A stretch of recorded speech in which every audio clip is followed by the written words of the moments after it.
வணக்கம். 440 இருந்த சர்க்கரை அளவு 30 நாளில் 240 குறைய. ஒரு பெண்மணிக்கு 7 வருடங்களாக சர்க்கரை நோய் இருந்தது. உண்மையில் சர்க்கரை நோய் என்பது ஒரு நோய் அல்ல, நமது உடலின் சர்க்கரையின் அளவு அதிகமானால் வரும் பாதிப்பு. சர்க்கரையின் அளவை சரி செய்தால் போதும். அதை எப்படி சரி செய்வது?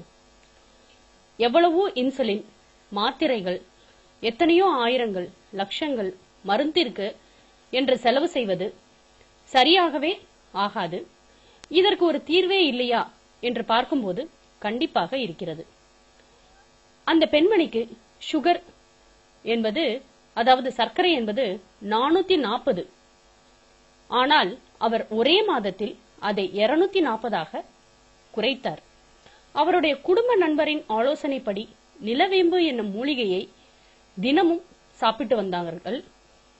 அந்த பெண்மணி மட்டுமல்லாமல் அவர்கள் வீட்டில் உள்ள அனைவரும் அந்த நிலவேம்பு கஷாயத்தை குடித்ததன் பலனாக இன்று சர்க்கரை வியாதி பரிபூர்ணமாக குணமடைந்து விட்டது. நிலவேம்பு வெறும் உடலில் உள்ள சர்க்கரை அளவை கட்டுப்படுத்துவதை மட்டும் செய்வதில்லை, உடல் வலிமை, குடல் பூச்சிகள், டெங்கு, பன்றிக்காய்ச்சல் போன்ற அனைத்து கொடிய வியாதிகளையும் தீர்க்கும் சர்வரோக நிவாரணி நிலவேம்பு. டெங்கு காய்ச்சல் நம் மாநிலத்தில் பரவிய சமயத்தில் அதற்கு நிலவேம்பு மிகச்சிறந்த மருந்து என்று நம்முடைய அரசாங்கமே அறிவிப்பு வெளியிட்டது நாம் எல்லோருக்கும் ஞாபகம் இருக்கலாம். இதை எவ்வாறு பயன்படுத்துவது?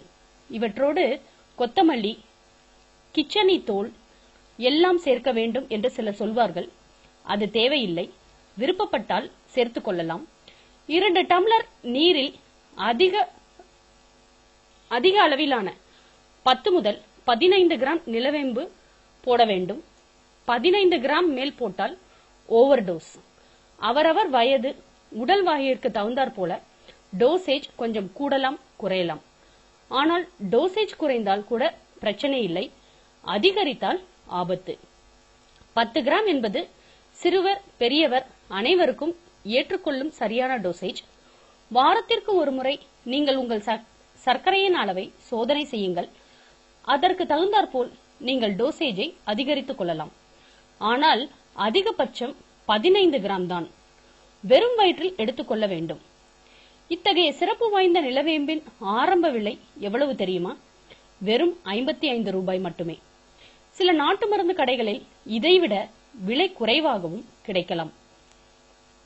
பின்குறிப்பு: உடல் ஆரோக்கியத்திற்கு இனிப்பாக இருக்கும் பெரும்பாலானவை நாவிற்கு கசப்பாகவே இருக்கும். நிலவேம்பும் அதற்கு விதிவிலக்கல்ல. நிலவேம்போடு தேனை சிறிது கலந்து குடித்தால் அது இனிப்பாகவும் இருக்கும். நிலவேம்பின் மருத்துவ குணத்தை சற்று கூட்டுவதாகவும் இருக்கும். தேனில் நிறைய டூப்ளிகேட் வருகிறது. காதியில் சுத்தமான மலைத்தேன் கிடைக்கும். சர்க்கரை வியாதி உள்ளவர்கள் நிலவேம்பில் தேன் கலந்து குடித்தால் சர்க்கரை வியாதி குணமடையும். நிச்சயம், கண்டிப்பாக குணமடையும். நிலவேம்பின் மருத்துவ குணத்தை முறிக்கும் அளவு சக்தி தேனிற்கு இல்லை. ஒரு 2 அல்லது 3 நாள் முன்னபின் ஆகலாம். தினமும் இன்சுலின் போட்டுக்கொள்ளும் அவஸ்தைக்கு மூக்கை பிடித்தவாறே ஒரு 30 முதல் 50 மில்லி நிலவேம்பு நீரை குடிப்பது கஷ்டமாக இருக்காது. முதல் 30 நாள் கஷ்டமாகத்தான் இருக்கும். 31வது நாள் கண்டிப்பாக சர்க்கரை வியாதி அறவே நம் உடலில் இருக்காது. மேலும் தகவல் அறிய சேனலை சப்ஸ்கிரைப் பண்ணுங்க. நன்றி.